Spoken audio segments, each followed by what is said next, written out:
Honorable Sri Damodar Rao, Dr. Damodar Rao ji, Honorable Minister for Health and Family Welfare, Sri Prasanna, respected Sri Prasanna Acharya ji, Honorable Minister of Finance, Government of India, Mr. Dhirendra Roy, the President, Mr. Bhagat, all the trustee members of the OTET, faculty and students of the OTET, and invited guests. I am really delighted to be here in this evening as a guest of honor. This only shows the love and affection OTET has got for me. I also grateful to the Lord Jagannath and people of Odisha because after serving All India Institute for 37 years, I came back to my own state feeling that I may be able to be some useful do work for the state because I have done enough for the country working the premier institute, All India Institute for 37 years.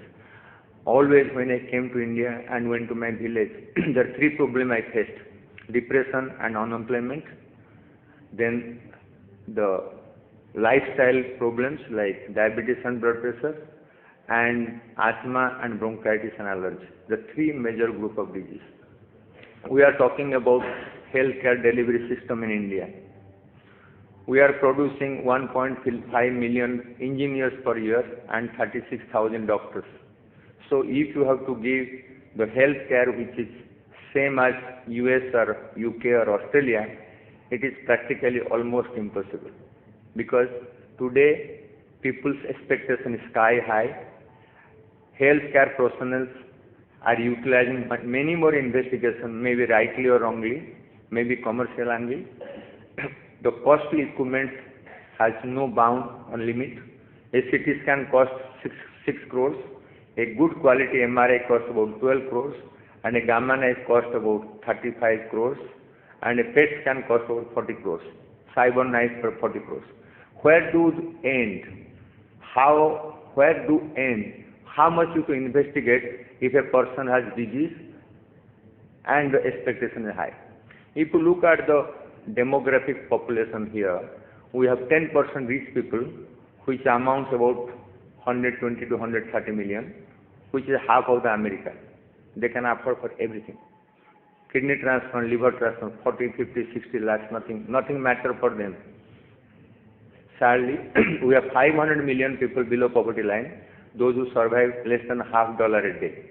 And we have to give them good food, good sanitation, good nutrition, because 40% of children are overweight, 40% children are underweight, and only 20% are good health. So this is really a challenging job for not only the bureaucrats and politicians, for the healthcare professional, because it is not the bureaucrats and politicians are going to look at the healthcare. They can provide infrastructure, logistics, and equipment, but we, the healthcare providers, have a really a challenging job because we lack in manpower, motivation, and over the willpower. Anywhere you go, there people say we have no facility. What do you mean facility? Today we have got 100 times more facility than what we are a medical student. We are happy with a stethoscope and a BP instrument. Today you go to, you have got glucometer, you have got automatic blood pressure recording, digital system, you have got balance, we have got gamma knife, CT scan, MR scan, what not. Yet we are unhappy because we have decided to be unhappy because there is no end to the human need. Because if you keep on more and more need, you will be more and more unhappy.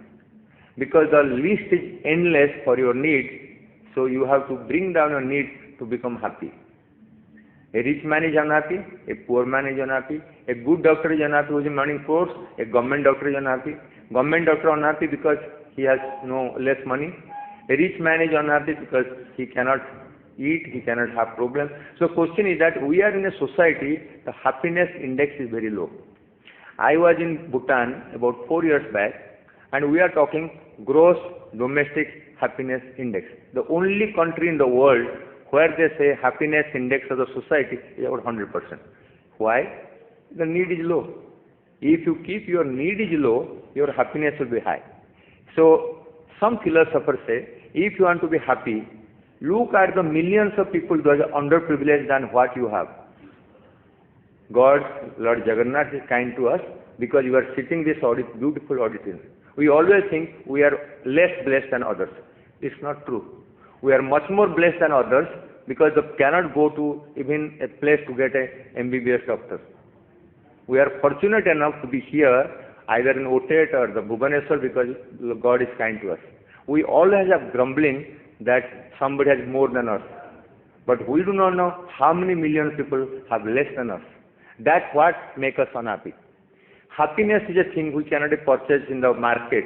It's an inbuilt system and attitude. If a person is having positive attitude, nothing can make him unhappy. But if a wrong attitude, person has a dark attitude, is a negative attitude, even heaven is not good enough for happiness. So happiness cannot be built in because you have money. If money would have been paying you happiness, all the rich people would have been happiest person in the world. It's not true. In fact, most rich people are most unhappy people in the world. So if you are thinking about happy by money, forget about that. You make your mindset what is enough for you. A person who has Mercedes, he wants an aeroplane. A person who has an aeroplane, he wants a superjet. A person who has superjet, he wants a supersonic. There is no end to the human need. Now come healthcare delivery system. Where do you draw a line? In 2001, census said we are 1 million doctor deficient in this country, and we are producing 36,000 doctors. Out of that 36,000 doctors, 50% MBBS in 4 states: Karnataka, Maharashtra, Tamil Nadu, and Andhra Pradesh. I was the MCI chairman for postgraduate committee 2010 and 11. If you go to postgraduate education in the country, 63% of postgraduates are from 4 states. So out of 22,000 postgraduate students, about 12,000 in 4 states. And now we come to diploma. Out of about 1,500 diploma passing every year, about 70% diploma 4 states. So we cannot have enough manpower in north, east and the northeast of the country because over the years the manpower supply has become a problem. And whatever manpower is available, they are not prepared to go to the periphery and serve the people. Where India has 70% people sitting in the periphery, maybe in the rural area where people cannot reach. So even you produce 100,000 doctors per year, they will be all sitting in the city. When I became a neurosurgeon in 79, joined neurosurgeons, there are 5 neurosurgeons in Delhi.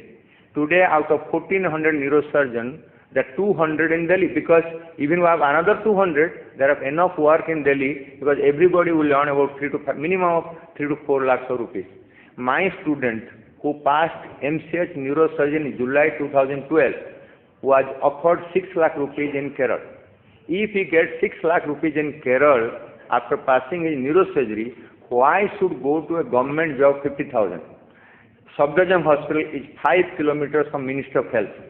All 4 neurosurgeon posts are vacant. I joined as assistant professor in January 1983 when I was 32 years old. My friends had spent 10 years after their finishing MA and lecturer job. They were thinking I am foolish and stupid enough to continue neurosurgery. I should have gone after MBBS for a assistant surgeon. On the other hand, I decided no, I should finish my study, whatever it may be, because if you want to go to a service, that's the end of your career. Right or wrong, nobody knows. It's a matter of debate. But the question is that if you have to give enough optimal health care to our country, it is no way possible whatever money you spend. Money cannot buy good health. Money cannot buy good health. You have to have adequate manpower, not only doctor, nurses, paramedics, technicians. We have dialysis machine in district headquarters. I was in UP for 3 years as a director of SGPJ. The UP government said, we are very happy that dialysis machine is supplied to the district headquarters. But there were no technicians, no nephrologists. They said CT scan machines are in the district headquarters. There is no radiology technician because not many centers are training radiology technicians. What about radiologists? The radiology seats are auctioned in South for 1 crore because a person who passed MD radiology, he will get a job for 5 lakhs when the neurosurgeon get a job of 2 lakhs or so, because they know if a person can do 25 MRI scan a day, 25 into 7,000 is about 2 lakhs.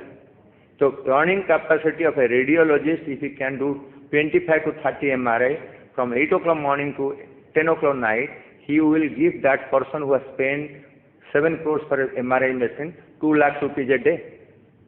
If I operate a brain tumor for 8 hours, from 8 o'clock morning to 4 o'clock, a private practitioner will get 50,000 rupees.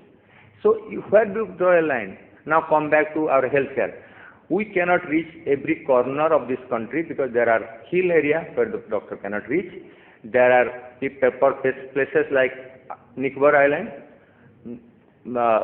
Andaman Nicobar Island. There are islands where the doctors cannot reach.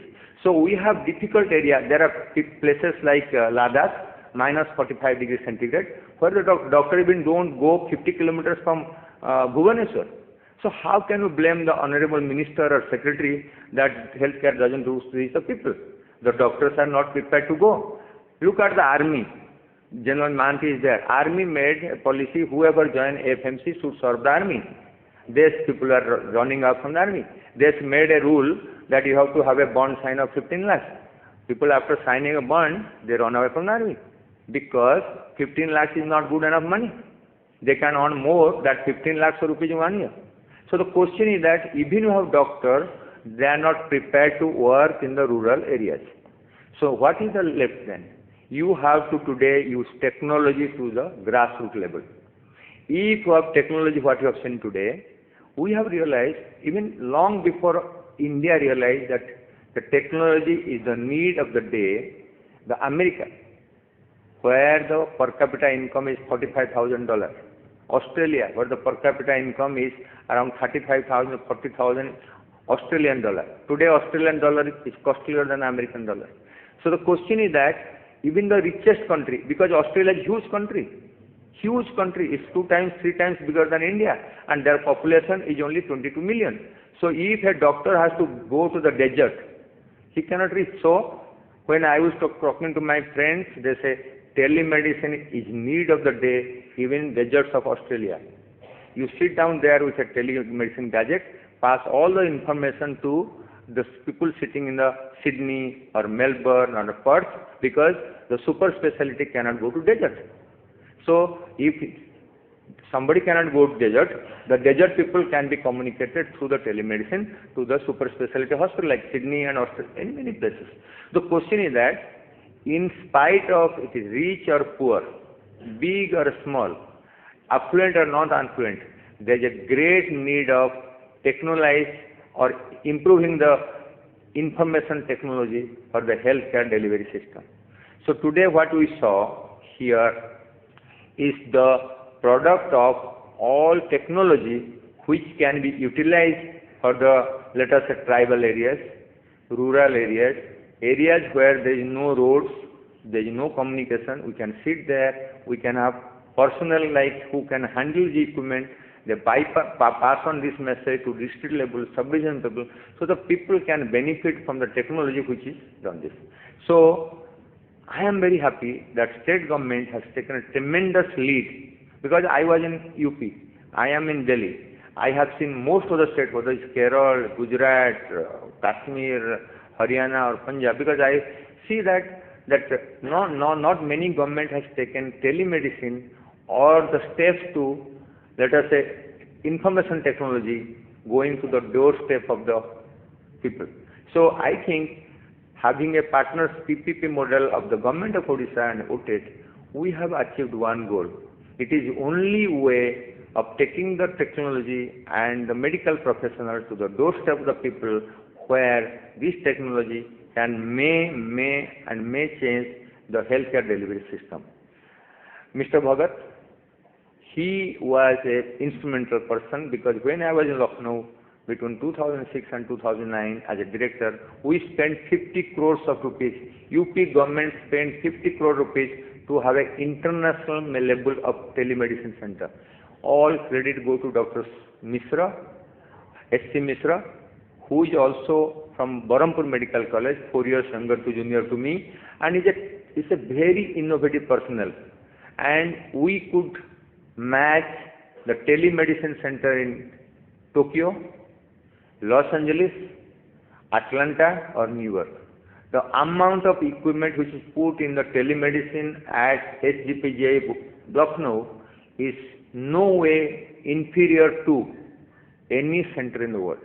That's why the Government of India declared the National Resource Center in Telemedicine, that is Telemedicine, School of Telemedicine at SGPGI. There are two purposes. It should be a hub for rest of the country to take the advantage of this highly sophisticated telemedicine center. Second, our purpose was to train people from other states. And we did it, we achieved some of the goals when we trained the people of Gujarat, Kerala, Odisha, Kashmir, Punjab. Many state people send the people from they send three type of people. One is an administrator from the subdivision or district level, who is a healthcare medical doctor. Second, they send a nurse, because nurse may be useful for using this gadget in the periphery. Third person, they send anybody who has some computer knowledge, who is IT professional. So we trained about 300 people from 7 different states over a period of 2 years. Then we connected, called Afro-Asian Telemedicine Grid. We also connected to SARC Telemedicine Grid, because we are talking to Thimphu, we are talking to also Maldives, we are talking to Nepal. Then when we go to the education grid of the telemedicine, we are talking to Nigeria and Tanzania and Congo. There are 5 centers called Indo-Afro-Asian Telemedicine Grid. So telemedicine is not only for the patient care delivery system, it is for education, it is for consultation, it is for follow-up, it is for the mass education. So through this telemedicine, we can achieve a lot. Mr. Bhagat, it is the 19th anniversary of this institute, which one you have created, nurtured and seen that it reached the youth.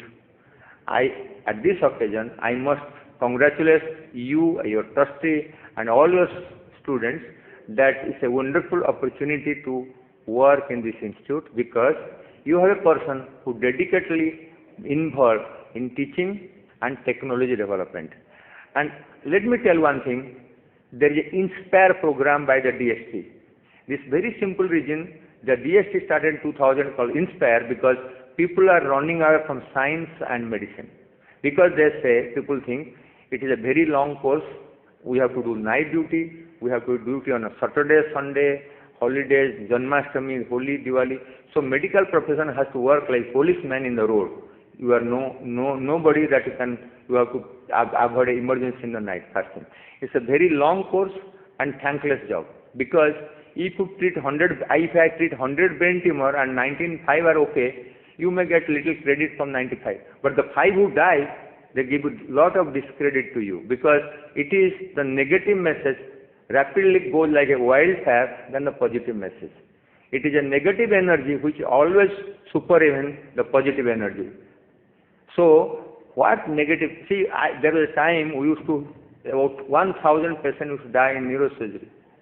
1,000, average 3 deaths a day, and we used to operate 5,000. If an intern come to neurosurgery, see 10 deaths a day, he will be depressed. But I used to tell them, you don't think of 10 deaths, you think of 90 survivors. When we were resident, a brain tumor operation used to take about 10 to 12 hours. Today, we can finish 3 brain tumor operations between 8 o'clock morning to 8 o'clock evening. It's no less achievement, because the technology and facility. Yet, people expect 100% result. 100%. I tell them, go to school. The 10th class result is 68%, 70%. Go to colleges. How hypocrisy is this, that you go to the complicated most operation in the brain, yet brain hemorrhage, patient come in coma, the expectation of people is 100% success.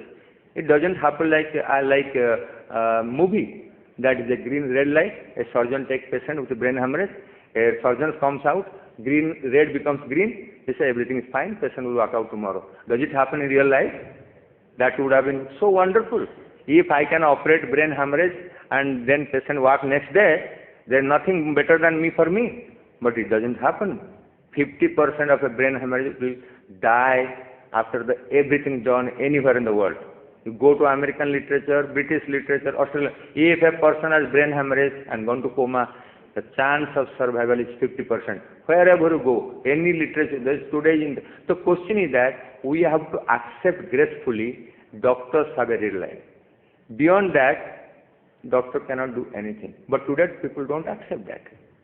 So first thing I will say, accept gracefully, think that doctor is selflessly working day and night, holiday, Saturday, Sunday. You would not like to work on Saturday night, Sunday night, because you say 5 days a week. You expect a doctor, a policeman work.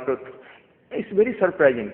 I used to work sometime in the middle of night in winter because I have to cross from Safdarjung to main side, M side.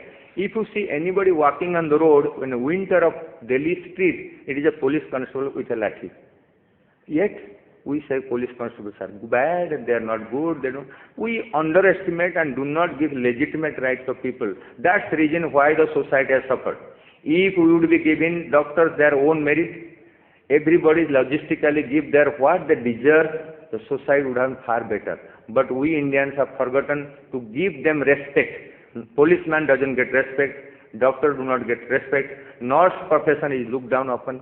So we are in a mess of healthcare delivery system.